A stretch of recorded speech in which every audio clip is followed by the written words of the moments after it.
जय श्री ओम नमः सिद्धेभ्यः। जय श्री ओम नमः सिद्धेभ्यः। जय श्री ओम नमः सिद्धेभ्यः। सर्वमंगलमांगल्यं सर्वकल्याणकारकं प्रधानं सर्वधर्माणां जैनं जयतु शासनं। जैनं जयतु शासनं। पंच परमेष्ठी भगवान की जय। आचार्य श्री गुरुवर कुंद कुंद महाराज की जय। आचार्य श्री गुरुवर विद्यासागर महाराज की जय। परम पूज्य मुनिवर श्री सुधा सागर जी महाराज की। स्वयं अपने आप ना तो कोई अच्छाई उत्पन्न होती है, न स्वयं अपने आप कोई बुराई उत्पन्न होती है। वस्तु स्वयं अपने आप में ना तो अच्छी है और न बुरी है, वो तो अस्थि रूप है। वो तो है, वस्तु में अच्छी और बुरे की कल्पना कभी होती ही नहीं, क्योंकि वस्तु स्वयं में अपने आप में, 2-3 दिन पहले मैंने कहा था, अस्थि रूप जो क्रिया है, वस्तु की त्रिकालिक सत्ता है, वह अस्थि रूप उसका स्वरूप है। स्वरूप में कभी अच्छे और बुरे की कल्पना नहीं होती, और अच्छे बुरे की जो स्थितियां बनती हैं वो स्वरूप से बाहर आके बनती है।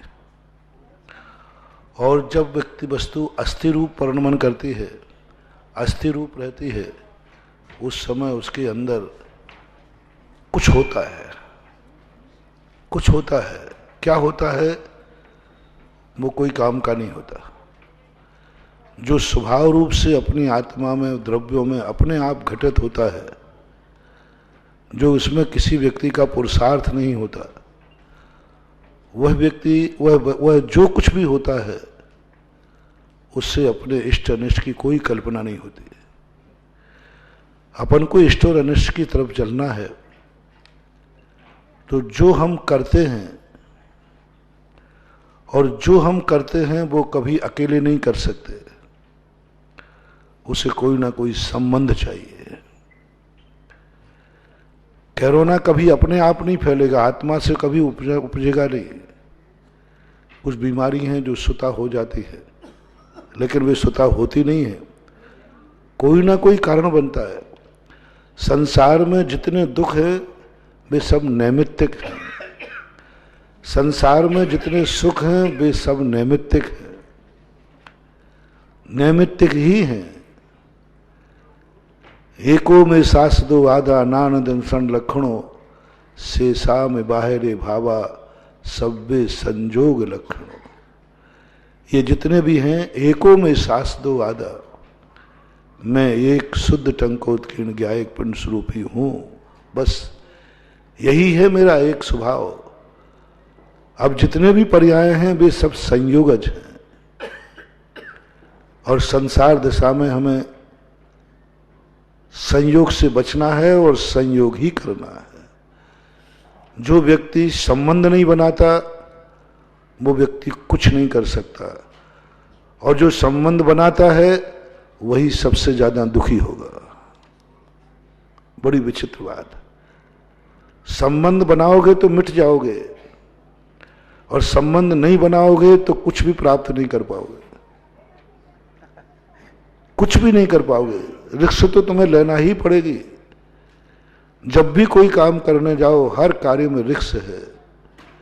एक कदम चलो ठोकर लग सकती है, गाड़ी चलाओ, एक कदम पर भी गाड़ी का एक्सीडेंट हो सकता है।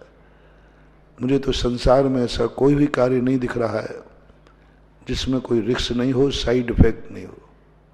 हर चीज रिस्क है, क्योंकि संबंध जहां हो गया वहां रिस्क की संभावना बढ़ेगी। लेकिन फिर भी कितने कार्य हैं अपने जीवन में, जीवन में हर कार्य में खतरा है, हमें मालूम है, फिर भी नहीं छोड़ पा रहे हैं। हर व्यक्ति को मालूम है गाड़ी में बैठने में खतरा है, फिर भी गाड़ी में बैठ रहे हैं। परिवार के व्यक्ति मर जाएं गाड़ी में, तब भी हम उसको देखने जाएंगे तो गाड़ी में बैठ के ही जाएंगे। खतरा है हर व्यक्ति को। वो भी देखने गए, वो भी मर जाए, तो तीसरा जाएगा तो वो भी गाड़ी में देखने जाएगा। एक बार हुआ था, सीकर में कोई मर गया, लोग उसके यहाँ अर्थी में जा रहे थे, उनकी अर्थी निकल गई। अर्थी में जा रहे, बहुत जल्दी जा रहे थे कि भाई मर गया वो, उसके अर्थी में जाना है, और पहुंचते पहुंचते रास्ते में एक्सीडेंट हुआ, उनकी भी अर्थी निकल गई। फिर उस अर्थी को देखने भी लोग गए, तो गाड़ी से गए। हमने कहा भाई गाड़ी से मत जाओ। बोले महाराज जी फिर काय से जाए। मैंने कहा इतनी रिस्क होने के बावजूद भी व्यक्ति नहीं छोड़ सकता। हर व्यक्ति को मालूम है महिला को रोटी बनाने में गैस फट सकती है, गैस सिलेंडर फट सकता है, कई बार हो भी गया, लेकिन नहीं छोड़ सकता। हर व्यक्ति को मालूम है कि बच्चे को जन्म दे समय मां की मौत हो सकती है, लेकिन आज तक किसी मां ने बच्चों को जन्म देना बंद नहीं किया। सबको मालूम है मर सकते हैं, बहुत खतरनाक समय है वो। स्त्री की जिंदगी में सबसे ज्यादा खतरनाक समय आता है डिलीवरी का। बच्चे को जन्म देते समय डॉक्टर भी कहते हैं, शास्त्र भी कहते हैं, और आप लोग भी कहते हैं, उस समय जब बच्चे का जन्म होता है उस समय बिल्कुल एकदम ऐसा दिखता है कि यमराज सामने खड़ा है, और रिस्क है ये, सब तरफ से घोषणा है, मर सकते हैं। कोई डॉक्टर से पूछे अपन कि भाई मैं मां बनना चाहती हूं, जन्म देना चाहती हूं, मेरी मौत तो नहीं होगी? डॉक्टर कहता हो सकती है, कोई गारंटी नहीं। जो जन्म लेने वाला है वो जन्म ले रहा है, 9 महीने पूरे हो गए, अंत में जन्म लेने ही वाला था, गले में नाल फंस गया। नाल होता है कुछ ऐसा लोग कहते हैं। हमारे पास अभी 2 दिन पहले शांति धारा में नाम आया है, महाराज जी बहुत डेंजर स्थिति है, सब कुछ ठीक चल रहा था, सब कुछ ठीक चल रहा था, और जन्म का बिल्कुल समय उसको एडमिट कर लिया गया, लेकिन बच्चे की गले में नाल फंस गया। तो मैं जानता नहीं था कि नाल क्या होता है, तो कोई जो भी होता है रस्सी टाइप की फंस गई, और यदि थोड़ा भी यदि हो गया तो रस्सी कस जाएगी, बच्चा मर जाएगा। अब इतना तो टाइम कम से कम चाहिए कि वो ऑपरेशन थिएटर में जाकर बेहोश करे, पेट को फाड़े और उसको उठा ले, उसमें कम से कम नहीं तो 15-20 मिनट तो लग ही जाते हैं। अब पूरा परिवार एकदम घबरा रहा है, भयभीत हो गया, रोने लगा कि मैं क्या करूं। मैंने कैसी है जिंदगी, जन्म देने में खतरा, जन्म लेने में भी खतरा है, मौत है, हर पग पग पर मौत बिछी है, लेकिन फिर भी संसार के सब कार्य हो रहे हैं, होते आए हैं और होते रहेंगे। क्या करें, दूसरा उपाय क्या है? मान लो अपन से हमने कहा कि भाई देखो 2 गाड़ी से एक्सीडेंट हो गए, पहला जो मरा था वो भी एक्सीडेंट से मरा था, उसकी अर्थी में जो जा रहे थे उनकी भी अर्थी निकल गई, अब तुम तो मत जाओ। तो बोले महाराज जी फिर क्या करें, अब क्या करें बोलो। जो गए थे वो भी एक्सीडेंट से मरे, जो उनकी अर्थी में जा वो एक्सीडेंट से मर गए, अब तीसरा और गाड़ी में बैठ रहा है। मैंने रोका, मैंने कहा भाई अब गाड़ी में मत बैठो, आज हो सकता है तुम्हारे कुटुंब परिवार को गाड़ी नहीं फले। तो वो कहते महाराज जी फिर मैं क्या करूं, बताओ, आप बताओ। और सगे संबंधी हैं, परिवार के लोग हैं, बिल्कुल सगे परिवार के, एकदम कुटुंबी, अब क्या करें बोलो। मैं क्या जवाब दूं? मैंने ये तो कह दिया गाड़ी में मत जाओ, तो उन्होंने दूसरा प्रश्न किया फिर महाराज मैं क्या करूं, अर्थी उठाने नहीं जाओ, डेड बॉडी पड़ी है वहां पर, डेड बॉडी गड्ढे में पड़ी है, नीचे गाड़ी के नीचे दबी पड़ी है।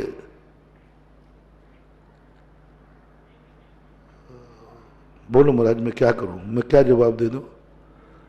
मैंने आंख बंद कर ली, मैंने कहा मैं क्या कहूं, मैंने ही तो मना किया गाड़ी में मत जाओ, उन्हीं ने प्रश्न कर दिया, फिर मैं क्या करूं।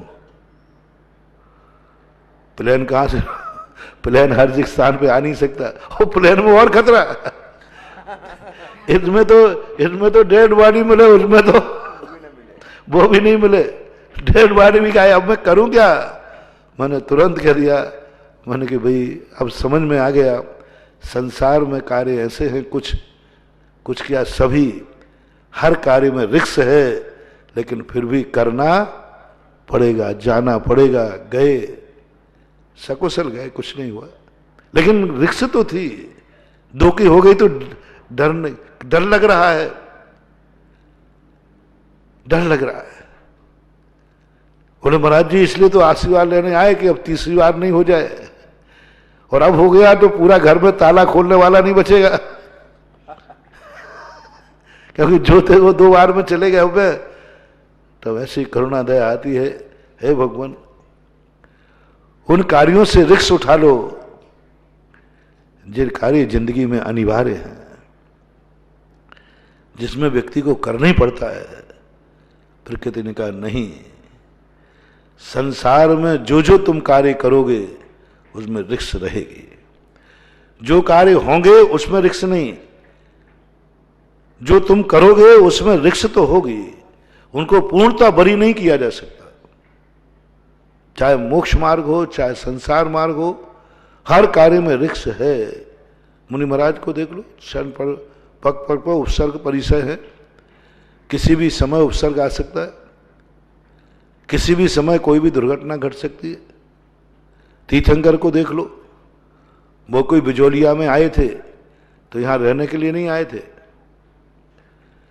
रहने के लिए नहीं आए थे, वो तो विहार कर रहे थे।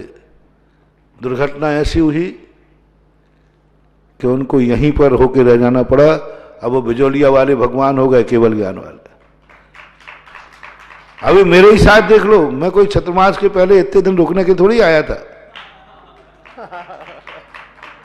पूर्ण तो टेंट वाले का एग्रीमेंट देख लो कितने दिन रुकने का था। सवाल ही नहीं, रुकना ही नहीं था इतने दिन। अब कौन जानता था? मैं तो जानता नहीं था, किसी को भी पता नहीं था, तुम्हें भी पता नहीं था। कुछ दिन पंचकल्याणक में टाइम निकल गया। अब कुछ लोग, कोरोना कहता है रुको यहीं, कहां जाओगे? अब इस कोरोना का चतुर्मास के पहले पता था क्या? चतुर्मास के पहले पता होता तो अपन उसी हिसाब किताब से चतुर्मास करते। इस दुर्घटना को किसको पता है? किसको पता है?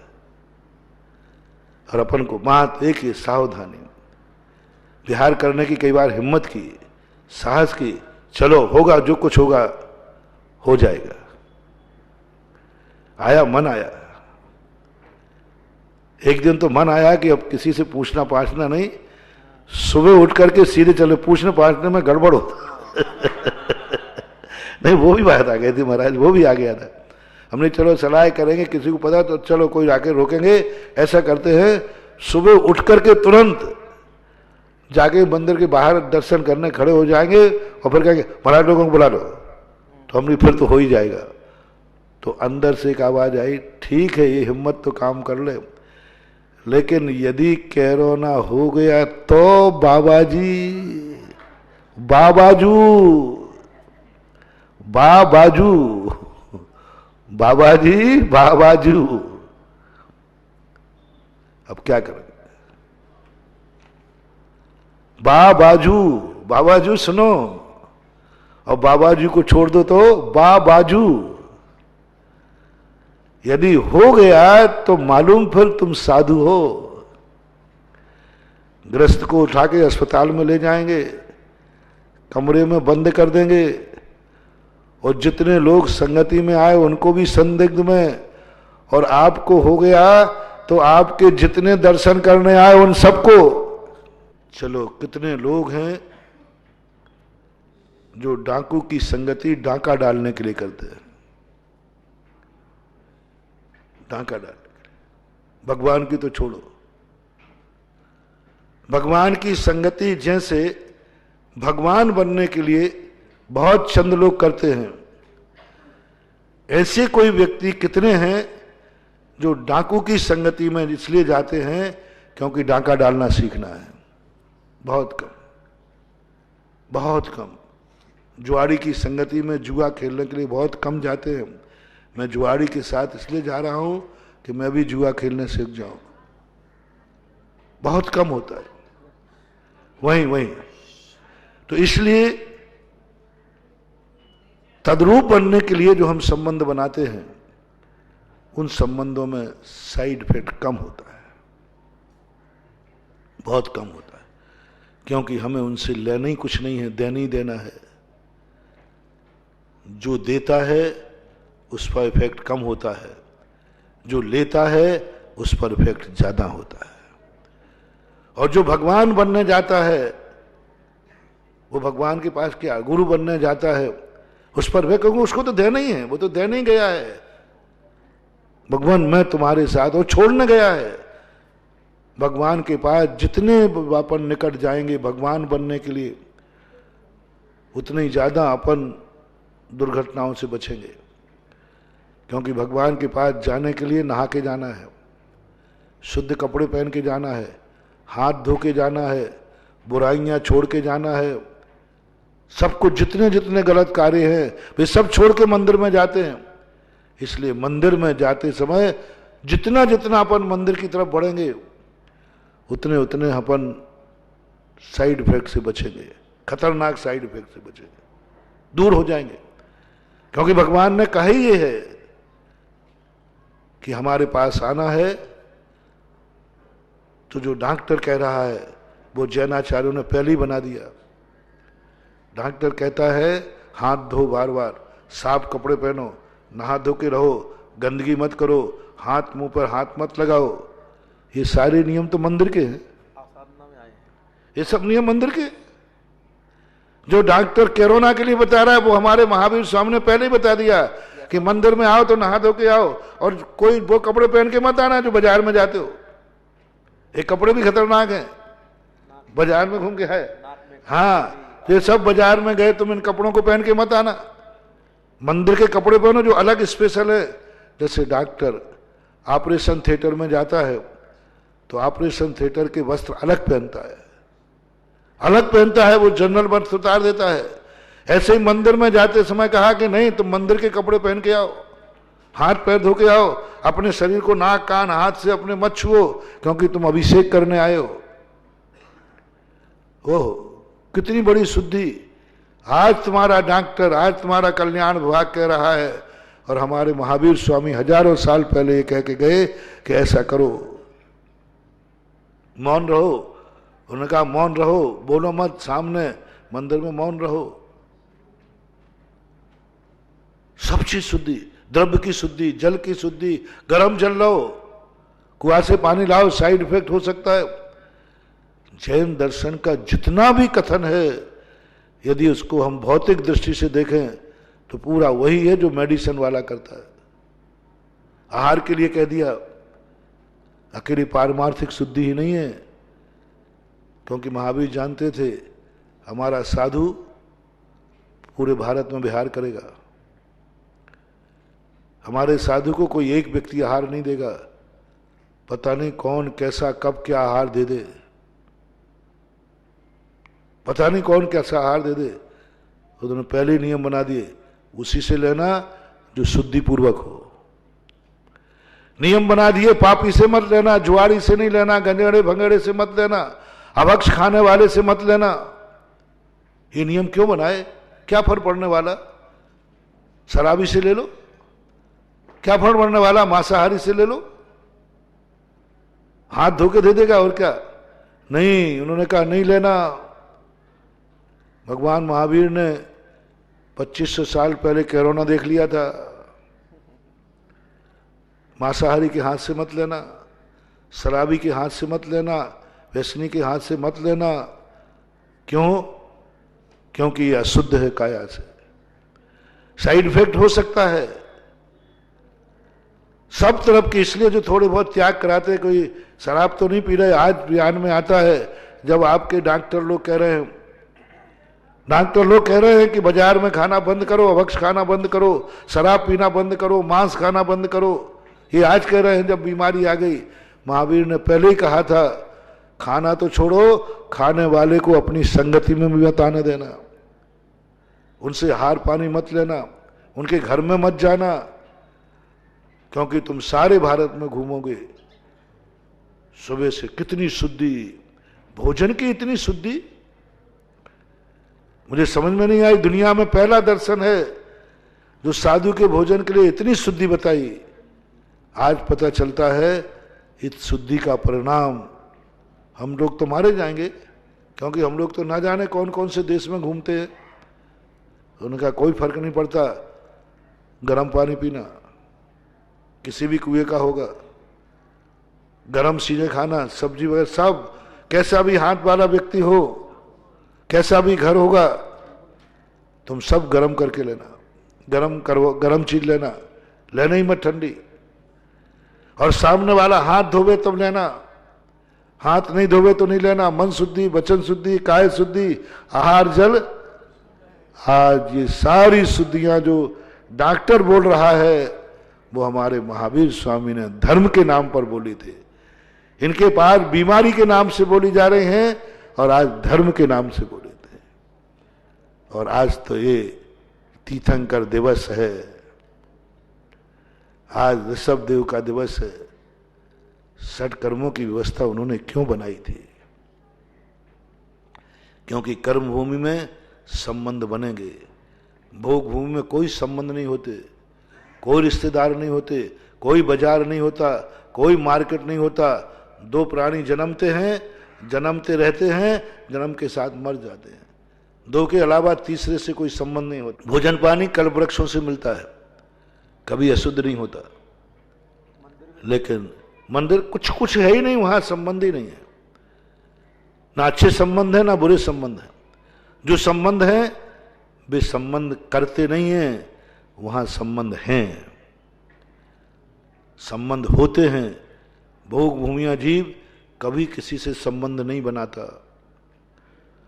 कभी कोई संबंध नहीं बनाता। उनके संबंध बने बनाए आते हैं, पूर्व भाव से ही, जन्म से ही बने हुए आते हैं, और वे दो संबंध रहते हैं, मर जाते हैं। जो संबंध होते हैं उनसे साइड इफेक्ट नहीं है, लेकिन कर्म भूमि में संबंध होंगे नहीं, संबंध किए जाएंगे, संबंध करना पड़ते हैं। अब सावधानी की जरूरत है, क्योंकि अब करने वाला मामला आ गया। ऋषभ देव के दादा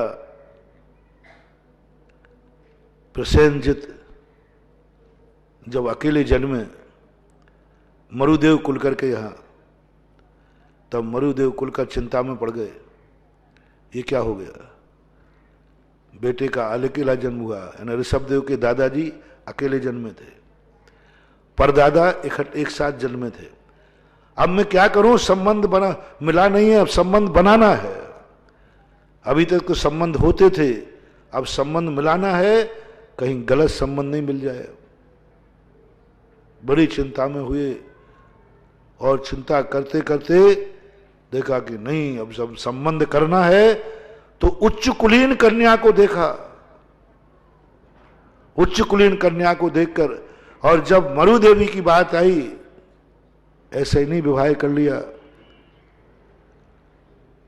नाभि राय के पिता प्रसेनजित ने पूरे आर्यावर्त में ढूंढा, मेरे बेटे नाभि राय का संबंध दुष्कुल में नहीं होना चाहिए, क्योंकि संबंध मिल नहीं रहा है, संबंध करना है। और जब करने की बारी आई तो पूरे आर्यावर्त में सैकड़ों कन्याएं देखी गई। नहीं, उच्च कुलीन चाहिए, उच्च आचार विचार वाली चाहिए, क्योंकि मेरा बेटा नाभि राय है, और वह बेटा तीर्थंकर की मां बनेगी। तीर्थंकर हर किसी स्त्री के गर्भ में नहीं आएंगे, पूरे आर्यावर्त में नहीं मिली। विजयार्थ पर्वत की श्रेणी में एक उच्च कुलीन कन्या का नियोग बना। मैंने सोचा, इतने बड़े शक्तिमान लोग इतनी सावधानी रख रहे हैं, कहीं घर में दुष्कुल वाली स्त्री का प्रवेश ना हो जाए, कहीं इस घर से संबंध ना हो जाए दूसरों का गलत का, नहीं तो ये वंश बर्बाद हो जाएगा। दो व्यक्ति जब संबंध बनाते हैं, आजकल बच्चे बच्चियां जब संबंध करके मेरे पास आते हैं तो कहते, महाराज जी हम दोनों में प्यार हो गया है, तो आप लोग क्यों बाधक बनते हैं? हम दोनों के मन मिल रहे हैं तो क्यों बाधक बनते हो आप लोग? जिंदगी तो उसी से मिलना चाहिए। आप लोग खुद कहते हो चित्त मिले तो चेला कीजिए, हम दोनों के मिल गए हैं, मैंने कहा बेटा हमें तुम्हारी तरफ से कोई चिंता नहीं है, हमें तुम्हारी कोई चिंता नहीं है, तुम दोनों के संबंधों से मैं चिंतित नहीं हूं, तुम दोनों के संबंधों के बाद जो संतान आएगी वो किसकी मानी जाएगी, जैनकी के मुसलमान की, जैनकी के हरिजन की, जैनकी के ईसाई की, किसकी मानी जाएगी। हमारे पास एक जयपुर का बच्चा आया, उनके मियाँ बीवी विधर्मी थे, बोले महाराज जी मैं कौन सा धर्म मानूं, इधर जाओ दादाजी के पास तो वो कहते जैन धर्म मानो, मंदिर जा, उधर नाना के पास जाओ तो नाना कहता है कि फलानी उस अखाड़े में चलो, आखिर मैं क्या करूं, नाना को पकड़ूं कि दादा को पकड़ूं। रोता है, उसने अभिशाप दिया मां बाप को। जयपुर की घटना है। मैं समझ नहीं पा रहा हूं कि मैं कौन सा धर्म मानूं, किस धर्म पर टिकूं, सच्चा धर्म कौन है। दादा का धर्म अलग है और नाना का धर्म अलग है। हम मैं यही नहीं समझ पा रहा हूं कि कहां जाऊं। एक कोई होता तो कम से कम निर्णय तो हो जाता। रो पड़ा वो महाराज जी, और उसने मम्मी पापा को अभिशाप दिया। बेटे ने, मम्मी पापा तुम लोगों ने अपनी वासना के कारण, अपने प्रेम के कारण हमारी जिंदगी बर्बाद कर दी, हमारी जिंदगी बर्बाद कर दी, हमें आपने कहीं का नहीं रहने दिया। मुझे तो कम से कम सोचते, इसलिए संबंध बनाने वालों को यह सोचना है कि उनकी आने वाली संतान क्या होगी। कोई लड़की यदि कहीं चली जाती है तो बच्चे होंगे तो वे मामा तो जैन के होंगे हैं? और वो कुलगोत्र कौन सा माना जाएगा जिस कुलगोत्र में गए। संबंध करते समय अकेला यही विचार नहीं करना कि हम दोनों का क्या होगा, विचार ये करना कि हमसे पीढ़ी चलना है, हमसे संसार चलना है, वंश चलना है। उस वंश में आने वाली संतान का क्या होगा। क्योंकि भारत में जब कोई एक संबंध होता है कम से कम 25 रिश्ते पनपते, भाई वहीं से रहें, कम से कम 25 रिश्ते बनते। यदि तुम्हारा एक कोई संबंधी बनता है तो वो लोग कितने रिश्तेदार बन जाते हैं, 20-25 तो बन जाते हो, बन ही जाते। अब ये सब कहां चले गए। वो एक पंजाबन आई, बोले महाराज जी वो पंजाबन है, वो जैन धर्म स्वीकार कर लेगी। मैंने कहा अच्छा, हाँ महाराज जैसा कहोगे वैसा करेगी। तो हमने वो तो कर लेगी, जब इसके संतान होगी तो नाना कौन कहलाएंगे, जैनी के पंजाबी, मामा कौन कहलाएंगे, जैनी के पंजाबी। और उन पंजाबियों में जितने रिश्तेदार हैं महाराज वो शाकाहार अपना लेगी। तो मैंने कहा ठीक है, इसके नाना भी शाकाहारी बन जाएंगे, मामा भी बन जाएंगे, इसके जितने रिश्तेदार हैं उनमें किसी में मांसाहार नहीं है। बोले वो तो सब में है। तो फिर मैंने क्या कैसे काम बनेगा। कल के दिन फिर छोकरा होगा, नाना मांसाहार करेंगे और पोता नाना का अनुकरण नहीं करेगा, मामा का अनुकरण नहीं करेगा, अपनी ननिहाल जाएगा वहां सब में मांसाहार बनेगा। अब देखना कितना खतरनाक चीज। कितना मैंने सोचा, एक बच्ची इधर आई, मैंने उसको जैन तो बना लिया, जैन तो बना लिया, उसने शाकाहार भी कर लिया। जब उसके यहां बच्चा होगा वो बच्चा अपने नाना को पूछेगा मेरे नाना कहाँ हैं, और ननिहाल जाएगा कि नहीं, और वहां सब मांसाहारी होंगे, अंडे के आमलेट बन रहे होंगे। अब नाना खा रहा है तो उसको खाने में क्या सवाल है। वो कन्या ने तो छोड़ दिया, लेकिन कितनी पीढ़ियां जाकर के बर्बाद हो गई। फिर मैंने इतना जबरदस्त नियम बना दिया, मैंने कहा अब इसका एक ही तरीका है कि यदि तुम्हारे लिए सही प्यार हुआ है तो क्या पीहर का त्याग कर सकते हो, गोत्र बदलो, उसको किसी जैन के यहां गोद दो, कानून से, कोर्ट से होगा। गोत्र बदलो, माँ बाप वही लिखे जाएंगे जो तुम्हारे गोद में गए हो, जिनके जन्म लिया वो माँ बाप नहीं, वो कुल नहीं, गोद।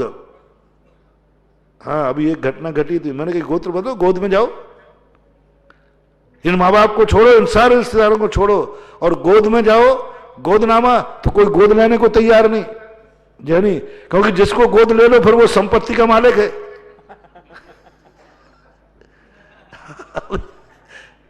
क्योंकि बेटे को गोद लेना बाधा नहीं है, लेकिन बताते हैं गोद में आ जाए तो फिर वो संपत्ति का बराबर, तो कौन अपनी संपत्ति को मालिक बनाएगा, उसको बैठे ढाले।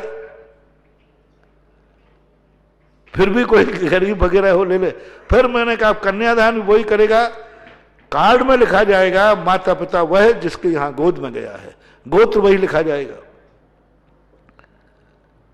इतना परिवर्तन कोई करे, गोत्र परिवर्तन, क्योंकि हमारे यहां पूज्य जिनसेन स्वामी ने गोत्र परिवर्तन की बात कही, विधर्मी से संबंध बनाने की बात तो नहीं कही, गोत्र परिवर्तन की बात कही। लोग उदाहरण देते हैं कि विधर्मियों से संबंध हुए थे,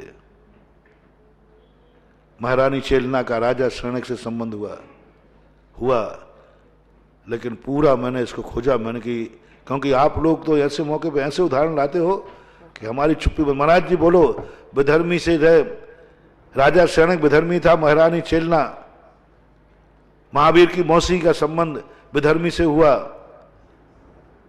और मैं पहले तो रह गया चुप, मैंने कि मैं पढ़ूंगा, अभी देखूंगा हुआ कि नहीं हुआ। हुआ तो मालूम था, लेकिन जवाब कर पूरा पुराण पढ़ लिया। सुलोचना फिर कभी जिंदगी में पीहर नहीं गई, चेलना पीहर ने त्याग कर दिया। पीहर ने कह दिया बेटी आज के बाद तेरे ये दरवाजे बंद कर दिए गए, पूर्णता बंद हो गया। पीहर नहीं गई, फिर पूरे में कहे एक बार भी कहीं उल्लेख नहीं मिला कि चेलना फिर पीहर गई। जा तो जिसमें जाना है जाओ। शास्त्रों में आप देख लीजिए, जब जब ऐसे संबंध हुए वे लौट कर पीहर नहीं आए, त्याग कर दिया गया। तो एक के होके रहे, नहीं तो दुविधा में पड़ जाएंगे। तो मैंने भी ये सोचा गोत्र परिवर्तन सबका नहीं, मांसाहारी जीव का गोत्र परिवर्तन नहीं होता। गोत्र परिवर्तन भी कर दोगे तो इस शरीर के अंदर माँ बाप का मांसाहारी खून है। जिनके माँ बाप मांसाहारी हैं, जिनके रिश्तेदार मांसाहारी हैं, जिनका वंश मांसाहारी है, मांसाहारियों का गोत्र परिवर्तन कभी नहीं होता। क्योंकि गोत्र परिवर्तन, क्योंकि उनके मांस में तो कितने गोत्रों का मांस आ गया, पशुओं का गोत्र आ गया उनके में। तो कहते ना एक बाप का खून हो, अपन कहते ना, वो कहते तो एक बाप का खून हो, तो तेरे तो पशु का खून है तेरे शरीर में। मांसाहारी कभी यही कह ही नहीं सकते। जितने मांसाहारी होते हैं उनके शरीर में एक बाप का खून नहीं होता। कितनों का खून, मनुष्यों का तो छोड़ो, किन किन का खून कह दूं उनके शरीर में। मांसाहारियों के शरीर में किन किन का खून है, सूकर का। और खून हमेशा बाप का होता है, और मांसाहार खाने वाले सूकर खाया तो उसका बाप कौन हुआ? सूकर, मुर्गा, बकरा, जानवर, मछली आदि, ये सब का मांस उनके शरीर में गया। कितनों का खून हो गया। वो कहां रही कहानियां सुनाते, एक बाप का खून हो तो। अब जो इतने बापों से जिसके शरीर में पशुओं के खून बह रहा हो, उसका गोत्र परिवर्तन नहीं होता, कभी नहीं होगा। कितने प्रयास करे, गोत्र परिवर्तन नहीं हुआ, क्योंकि उसके खून ही खराब है। अब रही बात उच्च कुलीन की। उच्च कुलीन है और विधर्मी है, शाकाहारी कुल है, विधर्मी है, जिनके धंधे नीच कार्य हैं। मांसाहारी नहीं है, लेकिन धंधे जिनके नीच है, निम्न कार्य के धंधे हैं, जिनकी आजीविका करते हैं, उनका गोत्र परिवर्तन नहीं होता, क्योंकि उनके कार्य नीच है। अब रही बात उच्च वर्ण वाली, जब विधर्मी है उनका गोत्र परिवर्तन की परंपरा आई कि गोत्र का परिवर्तन करने का उल्लेख पूज्यवर जिनसेन स्वामी ने लिखा। और गोत्र परिवर्तन की विधि ये लिखी है कि आप यदि उच्च गोत्र में आना चाहते हैं या उच्च गोत्र में कन्या लाना चाहते हैं या उच्च गोत्र में अपनी कन्या को देना चाहते हैं तो उस कन्या का गोत्र परिवर्तन कराओ। मान लो तुम कभी ऐसे फंस जाओ, गोत्र परिवर्तन कराओ पहले उसका गोत्र, कि आज के बाद जिस गोत्र में मेरा जन्म हुआ है उस गोत्र से मैं विवाह के पहले कन्या गोत्र परिवर्तन करे, पत्नी विवाह के बाद नहीं। दो विपरीत गोत्रों का संबंध नहीं हो सकता, नीच गोत्री और उच्च गोत्री का संबंध नहीं हो सकता। नीच गोत्री उच्च गोत्री का संबंध है। नीच गोत्री को पहले उच्च गोत्री बनाओ। संबंध हमेशा चाहे पुद्गल का हो चाहे आपके समाज का हो, संबंध हमेशा 2 गुण अधिक वाले में होना चाहिए, हीन गुण वाले में नहीं। हीन गुण वाले में संबंध होते ही नहीं। उच्च और नीच वालों का कभी संबंध नहीं होगा। उच्च गोत्र है, उच्च कार्य है तो संबंध होगा। उच्च गोत्र है और नीच कार्य है, नीच गोत्री है, संबंध नहीं करना महानुभाव, बहुत खतरनाक है इससे। अब यदि संबंध करना ही है जैसे हम लोगों का होता है, जैन दर्शन ने स्पष्ट लिखा मुनि दीक्षा नियम से क्षत्रिय गोत्र में होती है। मुनि जैन धर्म क्षत्रियों का ही धर्म है और जैन धर्म मुनि अवस्था से माना जाता है, श्रावकों का कोई धर्म नहीं होता। जो 7 तीर्थंकरों के काल में धर्म का विच्छेद हुआ वो मात मुनि महाराज का अभाव हुआ था, देश वृत्ति या अविरत सम्य दृष्टि का अभाव नहीं हुआ था, मंदिर तो थे। तो मुनिराज का कहा कि ये जैन धर्म क्षत्रियों का धर्म है, तो हमारी जब दीक्षा होती है हमारा गोत्र परिवर्तन किया जाता है। चाहे हम वैश्य गोत्र से आए, चाहे ब्राह्मण गोत्र से आए, चाहे किसी से आए, क्षत्रिय गोत्र का परिवर्तन होता है। क्षत्रिय गोत्र के परिवर्तन के पहले दीक्षा नहीं होती। ऐसा ही आप सबके लिए मैं बता रहा हूं, आपको संबंध यदि जोड़ना है तो सबसे पहले उसका गोत्र पता करो, गोत्र कौन सा है। गोत्र और धर्म ये 2 चीजें परिवर्तन होना अनिवार्य है संबंध के लिए। विधर्मी से और विगोत्र से कभी संबंध नहीं बनाना, ये अंत में जाके बहुत दुख देंगे, बहुत देंगे। अभी नहीं देंगे, एक पीढ़ी के बाद देंगे। अब कैसे करें? नीच गोत्र से संबंध बनाएंगे, माने बात आ गई, विधर्मी से बात आ गई तो उससे कहो आप अपना गोत्र परिवर्तन कराओ, उस कन्या को किसी उच्च गोत्र में गोद दिलाओ, और जब वो गोद में आ जाए तो कहो कि आज के बाद जन्म देने वाले माता पिता रिश्तेदार सबका मैं मन से वचन से काय से त्याग करती हूं, और आज से मेरे माता पिता ये हैं जो गोत्र में हैं, कन्यादान वही करेंगे। कल के दिन बच्चे होंगे तो क्या लाते? मेहरा। माहरा कहां से आएगा? जिसके यहां गोत्र के यहां गए। नाना माना मामा कौन कहलाएंगे? जिसके यहां गोत्र परिवर्तन गए। तो फिर पीढ़ी सुधर सकती है, फिर पीढ़ी दर पीढ़ी सुधर सकते हैं। संबंध बनाते समय ये सोचना जरूरी हो गया। आज लोग इसको विचार नहीं कर रहे। महाराज हम दोनों के तो विचार एक हैं, दोनों शाकाहारी हैं, दोनों आपको मानते हैं, दोनों हम जैन धर्म माने लेते हैं, नहीं चलेगा काम। वो सब करने को तैयार। महाराज मैं जैन धर्म मानूंगी, जैन जो आपके आचार, रात्रि भोजन त्याग कर दूंगी, आलू प्याज नहीं खाऊंगी, छान के पानी पीऊंगी, और ऐसे ऐसी बातें करते हैं। महाराज आप जो कहो, आप कहो तो सफेद साड़ी पहन लो अभी से, सब करने को तैयार है, बिल्कुल एक एक बात। तुम जैनी नहीं मानते, इतनी बातें मानते हैं ये लैला मजनू। हाँ तुम मेरी बात, तुम तो मेरे कहने पर भी नहीं छोड़ते, वे मान जाते हैं, रोने लग जाते हैं। बोले महाराज जी देखो आप एक धर्मात्मा को बढ़ाओ। तब मैंने मैंने कहा नहीं, अभी एक शर्त और मानो, जिनके बीच में जन्मे हो उनके साथ तुम्हारे क्या संबंध होंगे।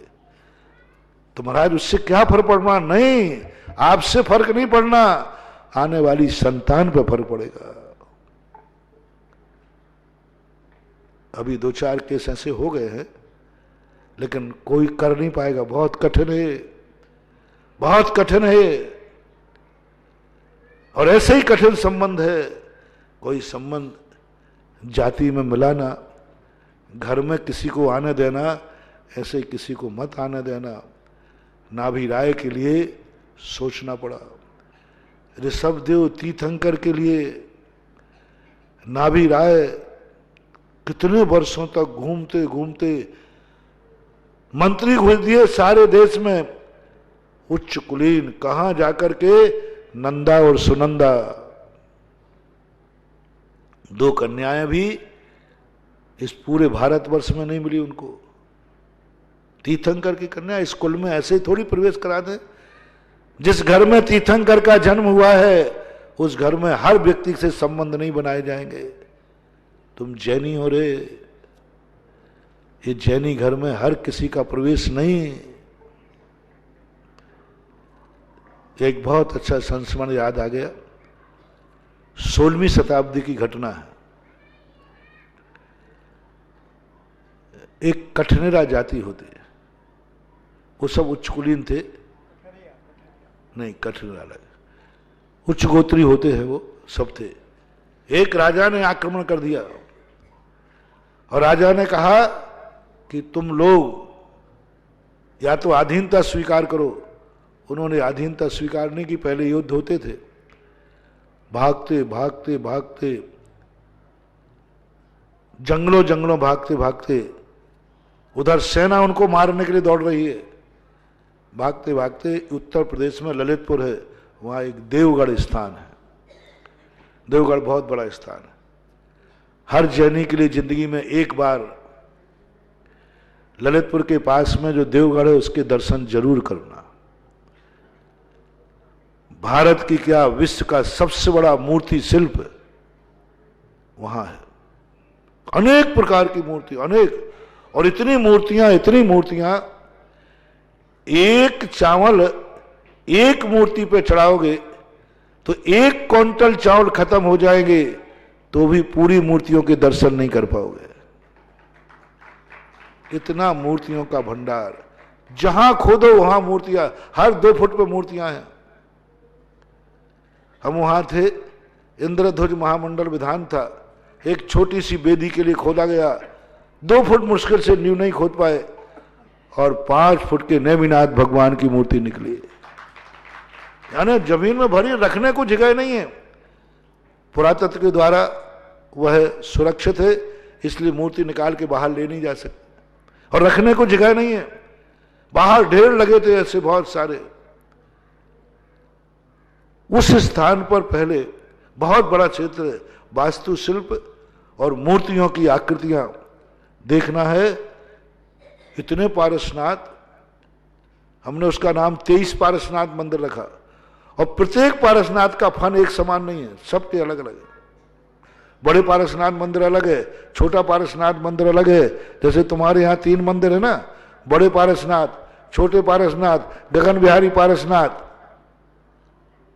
ऐसे वहां का भी। वहां 2 महीने मुझे लगे, बहुत बड़ा वास्तुशिल्प। जो मूर्तियों के संबंध में कुछ जानना चाहता, कैसे मूर्ति बनी, तो एक बार हर दिगंबर जैनी के लिए ललितपुर के पास के देवगढ़ का दर्शन जरूर करना चाहिए मरने के पहले। देख के तुम दंग रह जाओगे कि ऐसा भी लोग थे। साधारण घटना नहीं थी। राजा ने घोषणा की जैनियों को, मैं तुम्हारी एक मूर्ति नहीं बचने दूंगा। मेरा नियम है कि मेरे राज्य में मूर्ति पूजा नहीं होगी, मूर्ति पूजा नहीं होगी। तो जैनी ने बड़ी होशियारी से कहा, बोले राजा साहब आप तोड़ेंगे? बोले हाँ हम तोड़ेंगे। तो कम से कम एक वचन दे दें आप कि हम बनाने से नहीं रोकेंगे। बोले क्यों, तुम कितनी बनाओगे, मैं तोड़ूंगा। बोले साहब हम आपको तोड़ने से नहीं रोकेंगे, आप मुझे बनाने से मत रोकना। राजा बातों में आ गया, बोले कितनी बनाएंगे ये लोग। उन्होंने कहा राजा साहब बस वचन के पक्के रहना, आप मुझे बनाने से मत रोकना, हम आपको तोड़ने से नहीं रोकेंगे। राजा ने कहा ठीक बनाओ। जैनियों ने इतनी मूर्ति बनाई और राजा ने खंडित की। खंडित करने वाला थक गया, लेकिन जैनी बनाने वाले नहीं थके। इतनी मूर्तियां खंडित की, सैकड़ों हजारों लाखों मूर्तियां, जंगल भरा पड़ा है खंडित मूर्तियों से। इधर बनती थी उधर तोड़ते थे। लेकिन जैनियों ने भी संकल्प किया था, 50 किलोमीटर के एरिया में फैला हुआ है। आखिर राजा को क्षमा मांगना पड़ी कि हम तोड़ते तोड़ते थक गए। आए दिन साहब उन्होंने फिर मूर्ति बना ली, आए दिन फिर मूर्ति बना ली। इतनी मूर्ति बनी, बहुत कला। 40 मंदिर हैं जंगल में, घनघोर जंगल में है। एक बार हर व्यक्ति को मूर्तियों के जो दर्शन करने से अपने आप को मानते, हर व्यक्ति को जैनी को देवगढ़ जाना है और दर्शन करके आओ, तब तुम्हें पता चलेगा कि जैन धर्म कैसे बचा है। जैन धर्म की मूर्तियां सब, मरु देवी की मूर्ति वहां पर है। माता मरु देवी के 16 स्वप्न दिखाए गए, एक इतनी बड़ी चट्टान पर, सब प्रकार का। तो वहां पर एक विधान चल रहा था 16वीं शताब्दी में। तो वे लोग 400-500 लोग मिलकर के और भागते हुए नदी के इस पार आए। भोजन चल रहा था, भोजन। तो वे लोग आकर के भोजनालय पंगत में बैठ गए। उधर से सैनिक आए, बोले अरे यहां तो कोई धार्मिक कार्यक्रम हो रहा है और भोज चल रहा है। वो लौट गए। जैनी का एक व्यक्ति विधान करा रहा था, उसने देख लिया कि ये खाने के ढंग से पता चल गया ये जैनी तो नहीं है। खाने के ढंग से पता चल जाता है, हाथ धोने के ढंग से पता चल जाता है, बैठने के ढंग से पता चल जाता है। खाने को लोग कई अलग अलग ढंग से बैठते हैं, लेकिन उन्होंने कहा कि अब खाने को बैठ गए हैं तो उनको भोजन कर लेने दो। भोजन करने के बाद बताया कि भाई आप कौन हैं। उन्होंने सारी कहानी बताई, मैं यहाँ से भाग करके आया हूँ और आज ये देवगढ़ क्षेत्र ने मेरी जिंदगी बचाई है और आपके जैन भोजन ने बचाई है। आज के बाद हम जैन बनना चाहते हैं। पूरा उनका पूरा, सब क्षत्रिय थे। समाज ने विचार किया कैसे मिलाएं, सब कुछ परिवर्तन कर लें, लेकिन ये इनमें अकल बकल है कि नहीं, क्योंकि जैनी सबसे ज्यादा अपनी जाति को मूर्खों से नहीं भरना चाहता। और जैनियों की खोपड़ी सबको मालूम है कितनी तेज होती है। और ये सब गधे इसमें यदि भर गए तो हमारी जाति बदनाम हो जाएगी। तो उन्होंने कहा साहब एक शर्त है, कल विधान का समापन है, लाखों लोग आएंगे, आप सब लोग मिलकर के कल का भोजन दो पूरी समाज को। और भोजन भी कैसे, लकड़ी पे नहीं बनेगा, लकड़ी के ईंधन पे नहीं, कंडे से नहीं, लकड़ी कंडे के बिना लाखों लोगों को पक्की रसोई बना के खिलाओ तो तुम्हें जात में मिलाऊंगा। गैस चूल्हे चलते नहीं थे उस समय। लकड़ी का प्रयोग नहीं करना, कंडे का प्रयोग नहीं करना, और आपको लाखों की रसोई खिलाना, वो भी पक्की रसोई, कच्ची रोटी नहीं बनेगी। ये शर्त सुनते ही सब स्तब्ध रह गए। फिर भी जिनकी होनहार भली है उनमें एक दो लोग समझदार थे, उन्होंने कहा मंजूर है, मंजूर है, देख लो पहले देख लो। बोले साहब मंजूर है, लकड़ी और कंडे का प्रयोग नहीं होगा, कोयले का प्रयोग नहीं होगा। क्या गजब की, उनके साथ जितनी महिलाएं थी सबने अपने अपने जेवर उतार के दिए। और क्या खरीदा गया, कपास, कपड़ा, कपड़ा, कपड़ा को खरीदा गया, घी लाया गया, तेल लाया गया, और कपड़े को भिगोकर भट्टी में घी और ऊपर भी घी और पक्की रसोई लाखों की बना के खिलाई, तो कितना नीचे भी, अब लकड़ी कंडा नहीं है, कोयला नहीं है, लेकिन कपड़े कपास को ला करके और घी में डालते, तेल में डालते, नीचे भट्टी में डालते और पक्की रसोई बनाते और दूसरे दिन खिलाई। तब उनको जैनियों से संबंध बनाए। आज भी उस जाति का कठिन से बने तो कठनेरा कहलाए। आज भी भोपाल मुंगावली तरफ कठनेरा जाति काफी है। ये उदाहरण मैं इसलिए दे रहा हूं अपने घर, अपनी जाति को संबंध बनाते समय सोचना। ये उदाहरण से कितना बड़ा कठिन शर्त लगा दी, कौन कर सकता था, कौन क्या करता, और सारा का सारा सब जीवा, सब धन दौलत चला गया उसमें। और बाद में जैनी, बनिया की नहीं कह रहा हूं, जब जैनियों की ये शर्त मानकर उन्हें भोजन कराया, प्रत्येक जैनी ने जितना जितना सामान उन्होंने कल रसोई में लगाया था, उन सब का दूना दूना करके सब महिलाओं के आभूषण पहना दिए, उनको भेंट में पहना दिए। इस रसोई के कारण सबके आभूषण सबको भेंट दिए गए, पूरी जैन समाज ने भेंट दिए। नहीं, हम भेंट में देते हैं और तुमने जेवर उतार कर मेरी जाति में मिले हो, और मेरी जाति में मिलाते समय हम तुम्हें ये जेवर भेंट करते हैं। बड़ा महोत्सव हुआ था। उससे हमें ये शिक्षा लेना है, कभी भी किसी से संबंध बनाते समय बहुत विचार करो, बहुत विचार करो। दो तरीके सोच लो संबंध बनाते समय, या तो उस जैसे बनना है तुम्हें, या उससे कुछ प्राप्त करना है। दो बातें करना। यदि जिससे संबंध बना रहे हो या तो उसके समान बन जाना, तो संबंध जिंदगी में चल जाएगा। नियम बना लो, मैं इससे संबंध बना रहा हूं, मुझे इसके समान बनना है। अथवा दूसरा संबंध, मुझे इससे कुछ प्राप्त हो जाएगा। जो मेरी जिंदगी में प्राप्त नहीं हो पाया, यदि इससे संबंध बन जाएंगे तो वो मुझे प्राप्त हो जाएगा और मेरी जिंदगी में बड़ा काम आएगा। तो ही संबंध बनाना, नहीं तो नहीं बनाना। आपके घरों को, सारे भारत को मेरा संदेश है। ऋषभ देव के जब संबंध बनाए गए तो उनके पिता ने कितना विचार किया। तीर्थंकर थे, उनका क्या बिगड़ने वाला था। नहीं, इस घर में कोई ऐसा वैसा प्रवेश नहीं करेगा।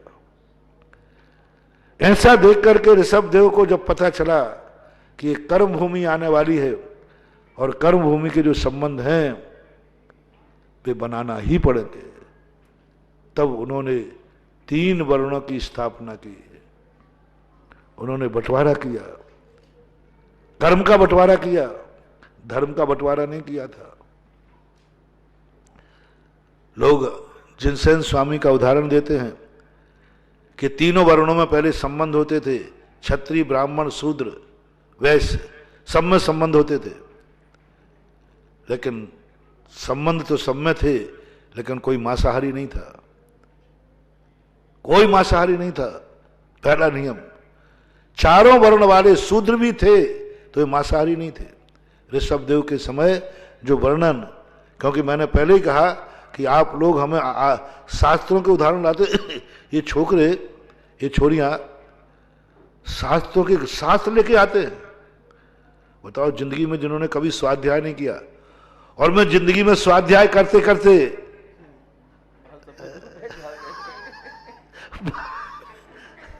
बानी खत्म हो गए। वे आते, महाराज जी आप पढ़िए, ये क्या लिखा है, आप हमारे लिए कह रहे हैं, हम हार नहीं लेंगे, हम ये नहीं करेंगे, ये नहीं करेंगे, आप ये पढ़िए क्या लिखा है। मैंने कहा भैया मैं पढ़ा हूं पहले से। नहीं महाराज पढ़ो, इसमें लिखा है शूद्र की कन्या ली जा सकती है। शूद्र की कन्या क्षत्रिय और वैश्य ले सकता है, उसमें लिखा है शूद्र की कन्या। महाराज हम तो कोई अच्छे से कर रहे हैं। मैंने कहा बेटा इतना तो तुमने पढ़ लिया, हमने पढ़ लिया, इससे आगे और मैं पढ़ाऊं अब तुम्हें।